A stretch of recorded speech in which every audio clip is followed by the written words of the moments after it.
was very much in love with Peter when I married him. But he's what they call a dedicated doctor. And our life together became almost nothing as the years went by. I was so lonely. You don't know. Yes, I do. I know what loneliness can make you do. And then when I started doing things I didn't want to do, it got out of hand. One thing seemed to happen right after another. The divorce, the countersuit. I couldn't get control of myself or my life.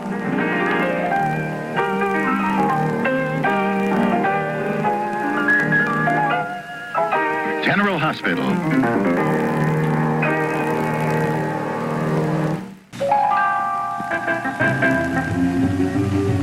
Thank you. Thank you very much, Dr. Hardy.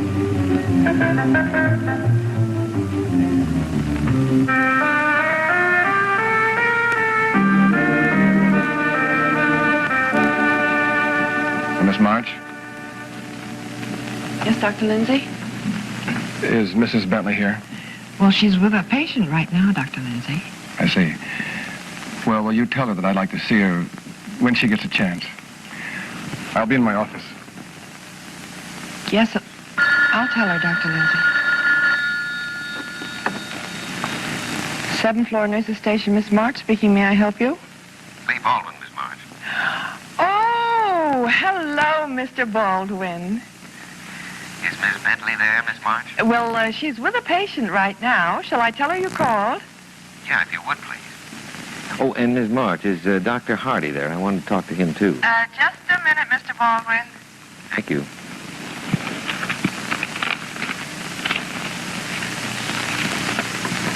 What can I do for you? Hi, Steve. Say, I hope I'm not bothering you with this, but, well, I was wondering if you could give me a little advice. Medical? No. Well, yeah, in a way. It's about my brother. Your brother? Yeah, you remember my younger brother, Tom? Oh, yes. He's in the Army, isn't he? Well, he was. He's out now. Anyway, he's written me a letter, Steve, and well, let me read you part of it.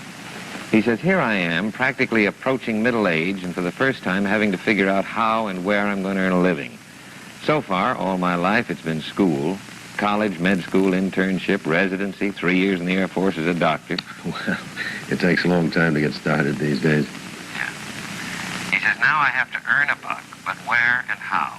Should I go into private practice? Should I join up with somebody who's well-established and needs an assistant? Should I go to some small town or some big city? Well, those are tough questions to answer, Lee. It depends entirely on his personal taste. Yeah. Well, he just finishes up here. He says, oh, yes, remember Winifred? Well, we're not going to get married after all. She's become acquainted with some fella who's going to inherit his father's wholesale plumbing supply business, and they're going to be married before Christmas. So that leaves me with no girl, no ties, and no job. Got any ideas? Well, now, Steve, you know, Tom's the only family I've got, and I don't know what to tell him. And I was wondering, well, I'm sure you know what's cooking in the medical profession. Well, I do have some ideas, and I do know some people. What's he specialized in? Oh, well, he took his residency at Johns Hopkins, you know. I think he was particularly interested in glandular problems. Not sure how far he went with it. Well, it's a very interesting field, Lee. Yeah. I suppose in the Air Force he probably got experience in just about everything. Anyway, in the letter he says he's coming to see me next week. Now, Steve, you tell me if I'm out of line here, but I was wondering if you could have lunch with us someday and maybe give him some suggestions. Oh, I'd be glad to, Lee. Just let me know when. Oh, that's wonderful. I know he'll be delighted to meet you. Thank you, Steve. Not at all. Oh, Steve, by the way, how is Carol Lindsay doing? Oh, fine, Lee. We'll be releasing her tomorrow, I think. Oh, that's good. Yes, it could have been much worse, you know. I wonder what she'll do now. Well, I don't think she'll ever try anything like this again. Actually, she had a pretty close call, Lee.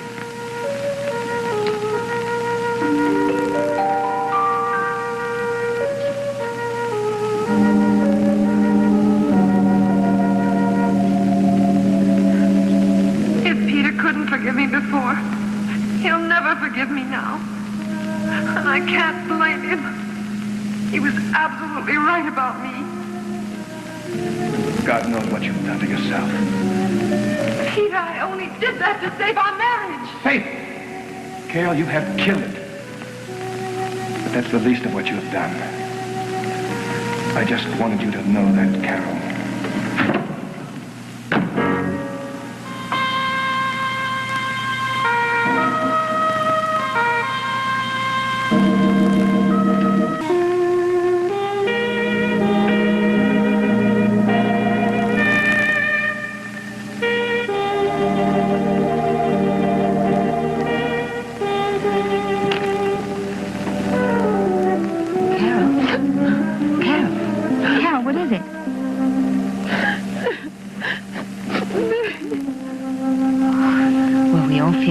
Sometimes? No. Not like this. Oh, I've been remembering this last year. Meg. I must have been out of my head. Carol, listen to me. Carol, it's all over now. And I think you understand what's important now and what isn't. And you're not going to make the same mistakes again. I'll never live them down either. Oh, yes, you will, Carol. Carol, listen to me. You're still alive, and you have a chance.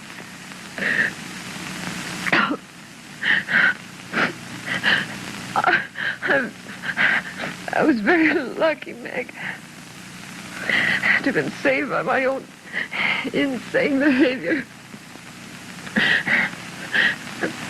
And I think I owe that to you more than anyone else.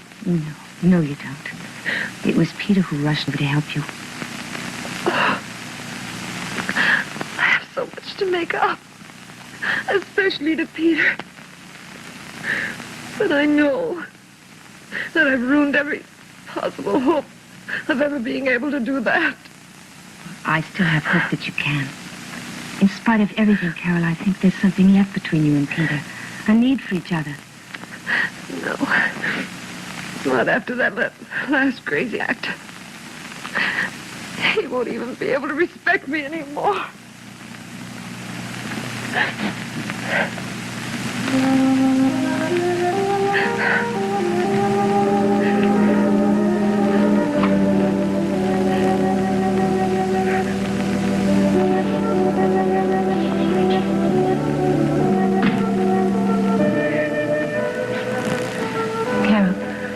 I want you to sup.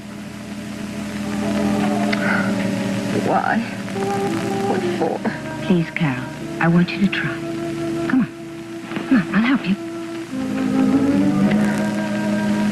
All right.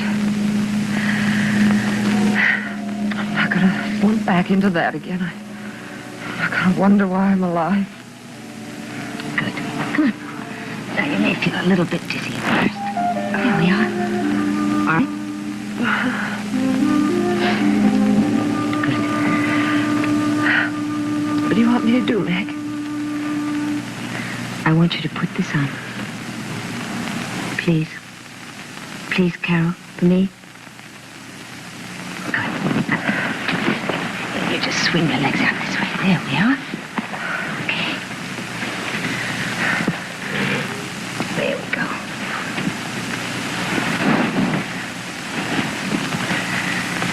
Now, Carol, you've got to remember that you're lucky to be alive. And you're going to make the most of it.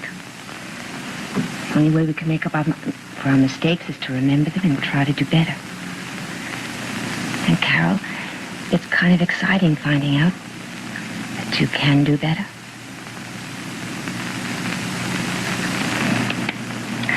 You know what I think would be good now?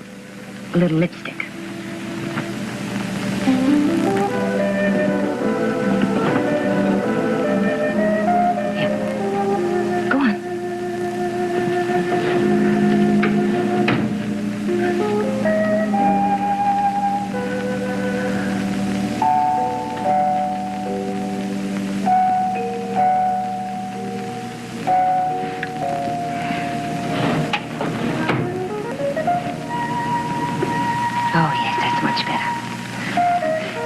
Do something with the hair.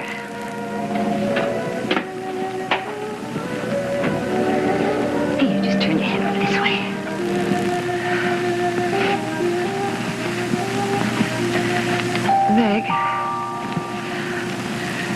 like to ask you something. You don't have to answer it if it isn't a fair question. What is it, Carol? Have you talked to Peter since this happened? Yes. What does he say about me? I mean, about what I did. Well, he was very concerned. He'll never be able to forgive me. We don't know enough about anything to ever say never. Does he have any kind of feeling for me? I think he's very glad that you're alive. I see. Excuse me, Mrs. Bentley. It's time for Mrs. Lindsay's medicine. Oh, thank you. I'll give it to you, Sam. Yes, ma'am. Now, drink all of that.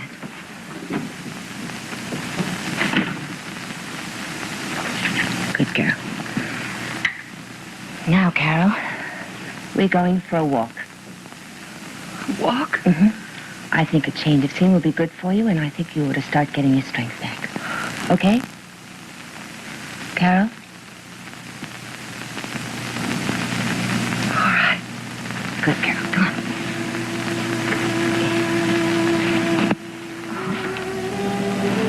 Now you can just lean on me. All right?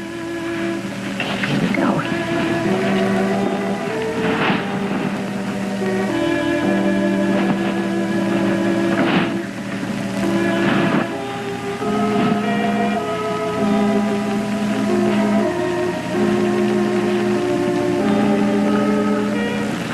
They all know. No, they don't.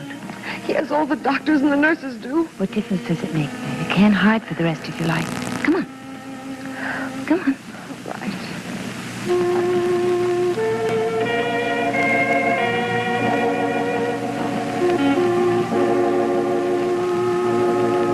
Oh, hello, Mrs. Lindsay. How nice to see you up. Thank you. I think she'll be able to go home tomorrow. Oh, Tomorrow. Mm-hmm. Dr. Hardy thinks so. oh, I think that's wonderful. Well, I'll see you later.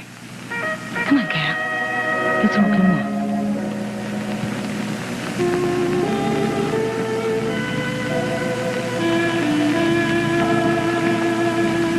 Well, Mrs. Lindsay, you're up and around and looking very well, I must say. Thank you, Dr. Hardy. It's the beginning of a fine comeback. I'm going to do my best. Good. Come on.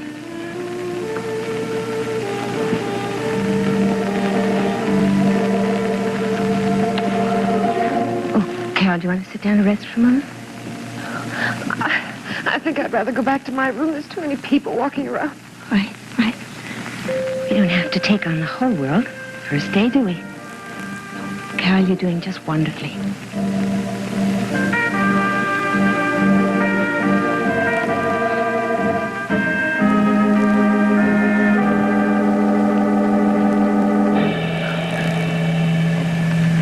Excuse me. Oh, Meg. He despises me. And I can't even blame him. Carol, maybe he does. But remember, you're going to make something out of your life no matter what he thinks. That's the plan, isn't it? Carol, isn't it?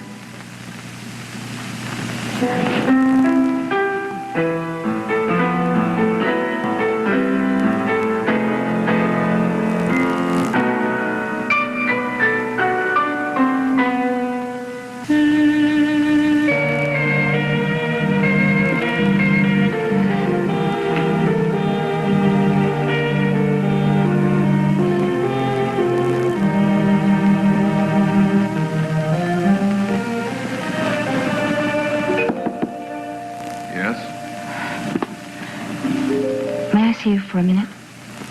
You don't have to ask that.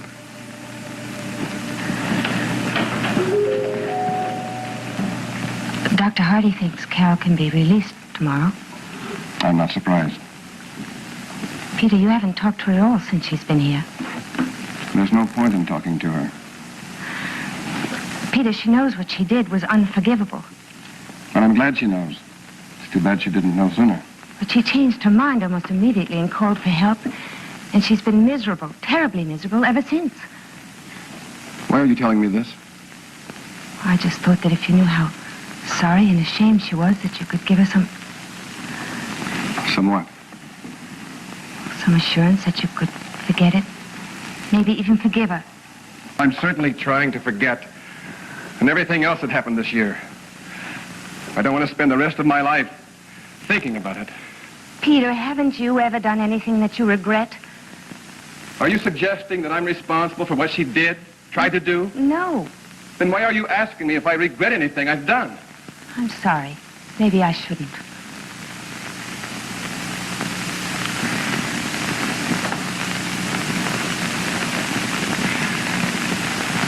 Meg, you know I've told you there are a great many things I regret. I regret somehow missing out on living as a human being. I regret trying to make a life of the practice of medicine. Peter, all your problems and Carol's came from a marriage that really wasn't a marriage. It was just a convenient arrangement while you practiced medicine.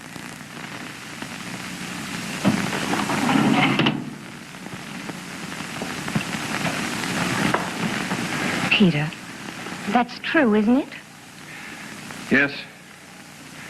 And I admit it was my fault.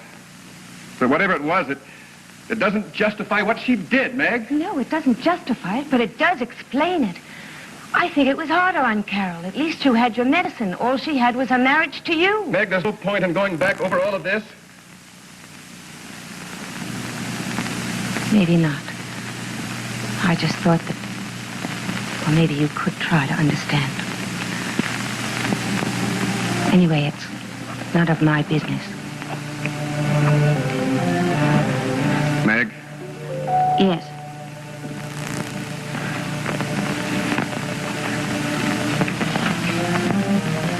Meg, I want you to know that I don't resent your coming here, even though it was in Carol's behalf. And yours. Mine. Yes. I knew that you and Carol must have cared a great deal for each other once.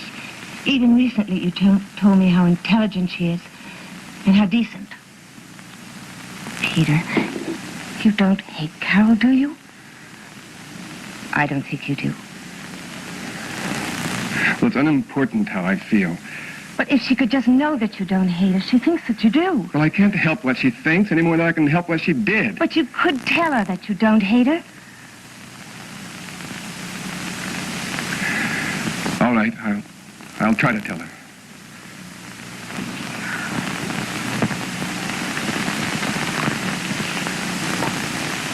There's something else I have to tell her, too.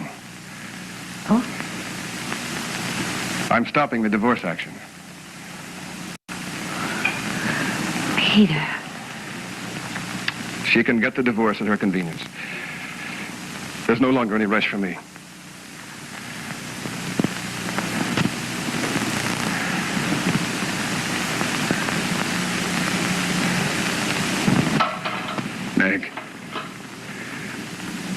Meg, I realize now that I had no chance with you. You certainly told me that. I am sorry, Peter. And I'm very indebted to you for giving me a glimpse of what life could be. Maybe someday I'll do something about it. I'm very grateful. I didn't do that. You did it yourself. Actually, what happened between you and Carol made you realize what you were missing. It wasn't me. Are you asking me to believe that? Yes, I am. Peter, what you felt you were lacking, Carol was lacking too. You mean you're saying I'm responsible for all the things she did? Aren't you? You said that yourself.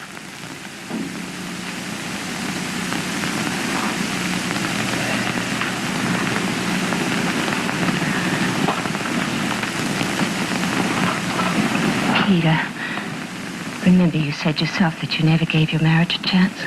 Or Carol? I think you owe Carol a great deal. Just the knowledge that you don't hate her. Peter, love does strange things to women. It makes them kind and understanding and with a great desire for living.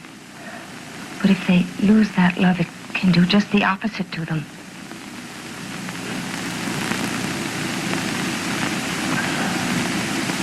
Okay. I'll tell her. And Peter, when you do, will you remember that behind all the things that she did that were bad and unforgivable was a love for you? A love that she was so afraid of losing?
This is Ed Chandler inviting you to tune in tomorrow and every weekday for General Hospital.